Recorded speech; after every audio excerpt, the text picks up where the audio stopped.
dokter tuh diem. Terus dokter tuh bilang, Bu yang sabar ya. Terus jantungnya udah nggak ada lagi.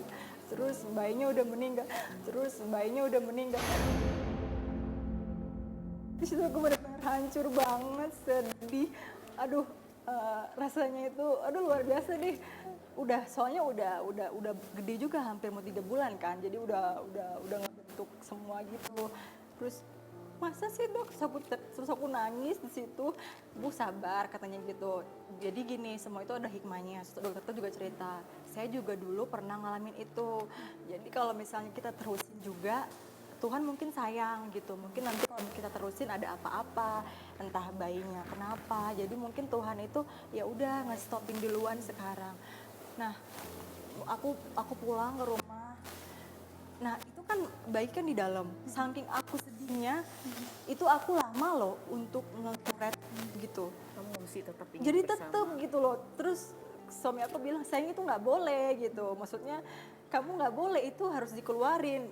Tapi aku belum bisa terima gitu loh, belum bisa terima sampai aku tuh 2 hari aku, aduh down banget deh pokoknya. Terus kemana-mana aku diajakin nih sama suami aku kerja, aku nungguin di mobil karena dia tahu kan aku di kamar itu nangis terus. Udah gitu aku nonton aja nih filmnya, film action, aku tuh nangis sendiri saking aku sedih banget.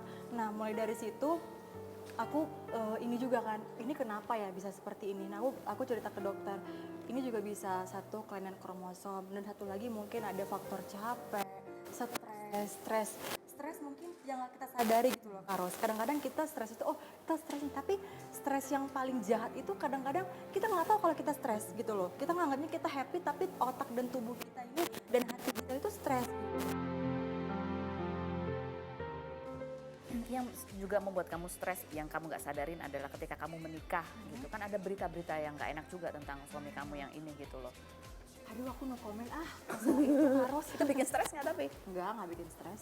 Enggak. Karena kan aku kan apa ya, kan tahu seperti apa kejadian itu. Pokoknya intinya sekarang semuanya baik-baik, nggak ada Kamu masalah menata apa-apa. lagi hidup kamu. Menata lagi hidup. Jadi aku mau tuh aku sukses di keluarga. Kamu ngerasa ada sesuatu yang kamu lakukan berubah nggak dari ketika kamu di pernikahan yang sebelumnya dengan pernikahan sekarang? Sesuatu sikap atau mindset? Aku menemukan orang yang sehati banget sama aku. Maksudnya Ya itu apa?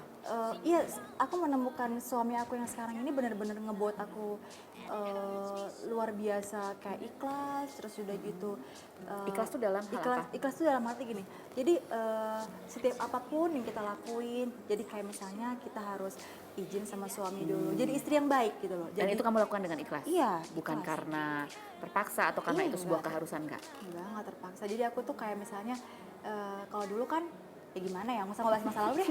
Habis itu kan kalau sekarang tuh kita ngebuatin teh aja, jadi kayak happy gitu loh. Ya, wah ini tuh kayak ngebuatin teh, ngelainin suami. Itu berubah karena suami atau karena kamu? Karena aku juga sih. Jadi intinya satu, aku emang pengen jadi ibu. Kamu memang pengen Jadi ibu yang baik.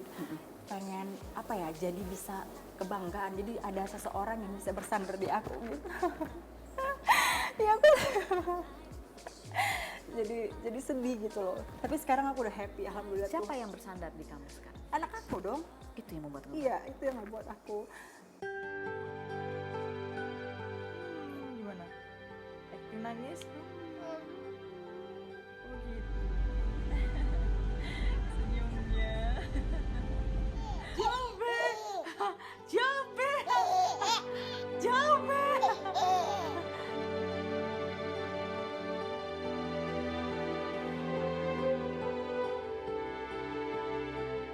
Itu yang ngebuat aku, apalagi ngeliat dia lucu sekarang gitu, pokok lagi lucu-lucunya. Terus udah gitu Tuhan itu kan banyak ya orang mau pengen punya anak nggak bisa, susah. Udah gitu aku juga ada, kan aku sakit juga kan gitu. Jadi emang aku nggak bisa punya anak dengan emang Cara nggak bisa, natural. lo nggak bisa. Jadi emang aku harus dengan cara bayi tabung gitu. Oke. Nah, kamu sekarang ada yang bersandar, itu adalah kebahagiaan kamu gitu ya. Nah sekarang kamu tapi berkarir juga sebagai seorang Berkarya. desainer. Apa apa sih, kamu udah punya suami, suaminya juga kayaknya kaya gitu ya, Wah, bisa menghidupkan orang kamu. biasa-biasa aja. Orang yang biasa. penting pekerja keras itu aja Kak Ros. Orang biasa-biasa aja, Orang bukan biasa. yang kaya raya. Enggak sih, biasa-biasa aja. Yang penting gini, aku itu nggak pengen orang itu yang terlalu wah kaya, tapi nggak buat aku happy gitu loh. Oke. Aku pengen rumah tangga itu dijalanin kita semua sama-sama bekerja keras gitu. Kayak sekarang aku punya bisnis di Karos. Nah itu salah satunya yang ngebuat aku sukses tuh ada orang di samping aku yang nge-support aku. Jadi dia membimbing kamu Dia juga membimbing untuk aku, menjadi seorang dia pebisnis membimbing juga. aku. Dan bisnis ini juga membuat kamu happy. Happy, alhamdulillah happy. Lebih happy daripada jadi artis? Lebih happy daripada jadi artis. Waduh. Lebih happy daripada jadi artis. Dalam lebih happy daripada jadi Lebih happy beneran. Oke. Jadi kalau dulu kan happy, kalau dulu kan jadi artis itu kan palsu ya gitu loh. Apa-apa tuh palsu. Maksudnya Apa-apa palsu. kehidupan itu palsu. Dulu kamu nggak sekaya itu? Biasa-biasa aja sih. Lebih-lebihkan aja sama kamera. Yang ada sepatu dikasih di Oh, etalase? itu bener. Itu bener. Kalau barang-barangnya ya bener semua. iya, iya. Maksudnya nggak terlalu Sophie mempunyai begini tabungan. Aduh, itu lebay aja. Oh, ada yang ada benar tapi dilebih-lebih. Dilebih-lebihkan. Buat gitu kamu loh. itu palsu ya? Palsu. Oke. Dan itu menyiksa dirimu? Akhirnya menyiksa gitu loh. Ntar orang pajak datang. Padahal nggak ada apa-apa. Pernah kasus baju kita Pak, ya? nggak ada apa-apa nih Pak, itu lebay aja tuh Pak, gitu. Oke, baiklah. Ini menarik ya. Oke, sekarang kita mau describe foto ya. Foto yang pertama. Husband. Apa sih yang membuat kamu jatuh cinta? Yakin? Karena untuk menjadi hatinya istri? sih. Hatinya. Hatinya baik. Baik. Terus orangnya itu penyayang, pekerja keras itu yang paling ngebuat penting. aku penting. Nikahnya gimana sih, Kak? Gak pesta gitu seorang Bella Sophie. Pesta sih mungkin, tapi kita nggak tahu. Aduh, semuanya itu privacy. Akhirnya dibikin privacy yang ini. Iya, semuanya itu menjadi privacy aku Kamu ya. takut apa? Nggak perlu inilah ngapain juga, yang penting kan keluarga tahu itu. Yang penting keluarga tahu. Gak pengen. Seorang Bella Sophie gak pengen pesta gede-gedean. Buat apa juga buang-buang uang? Gitu. Mending uangnya liburan ke luar negeri. Oke. Jadi waktu itu bulan madu kemana? Mending uangnya buat modal usaha. Lucu banget tuh dia anak aku tuh. Iya tuh. Awam, lu. Pakai dasi mau kemana nih bapaknya pakai dasi? Ganteng amat sih Danilo. Halo. Ini kan hamilnya dapatnya susah ya. Iya. Ngidam anti. apa waktu itu, inget nggak? Ih, aku ngidamnya kan aku paling nggak suka ikan lele. Nah, pada saat hamilnya dia, awal-awal tuh susah banget makan. Jadi makan muntah sampai aku nangis. Kenapa ya susah banget makan gitu. Nah, terus aku ngidamnya ikan lele. Jadi selama 3 minggu aku itu pagi, siang, malam lele terus. Bayangin aja tuh. Oh, makanya Bosen nggak? lahirnya anak. Makanya nggak bisa diem kayak ikan lele. Oke. Ini proses melahirkannya gimana tuh? Ceritain. Ada dramanya juga nggak tuh? Dramanya sih dia sih nggak, aduh sayang, kenapa kamu takut? Ya, dia Aku serem ditanya ya? sama aku ya.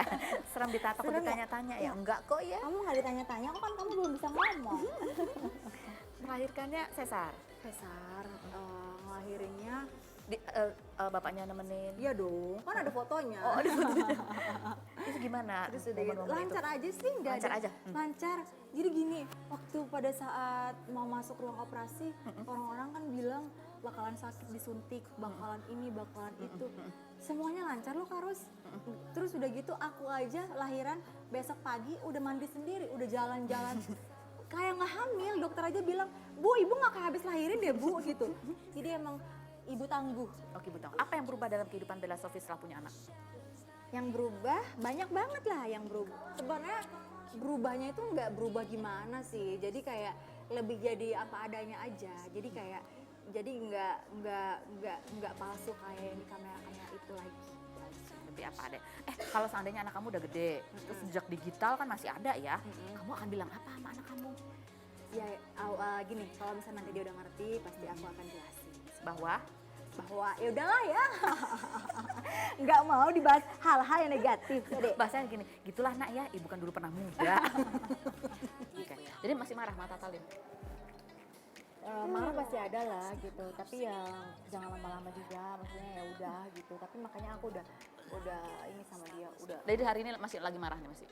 Masih enggak gimana ya, marah tapi ngomongnya ya Biasa tapi kesel di dalam aja, hati ya. kesel gitu. Kalau ini Bella Sophie banget atau nggak Bella Sophie banget? Bikinin suami kopi, kalau nggak harus dari tangan kamu sendiri, nggak boleh dari tangan perempuan Iya lain. dong, Itu kamu. Jadi mbaknya nggak boleh kasih bikinin Nggak kopi. boleh. Tapi Oke. dia nggak suka kopi, dia sukanya teh. Oh Dia ya, nggak tapi suka. teh kamu bikinin sendiri. Kalau suami pulang kerja, sepatunya dibukain. Aku ngebukain, makin kos kaki. Itu Itu serius nih? Sumpah demi Allah. Itu dia yang minta atau kamu sendiri?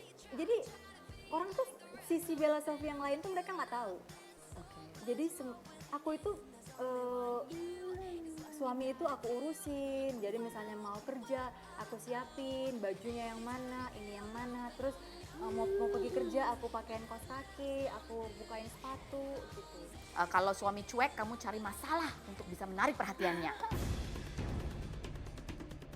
Ketika suami cuek, Bella Sophie sampai harus mencari masalah agar suami lebih perhatian pada dirinya. Dan seperti apa Bella Sophie saat menjawab pertanyaan yang harus dijawab fitnah atau fakta? Selengkapnya hanya di Rumpi No Secret.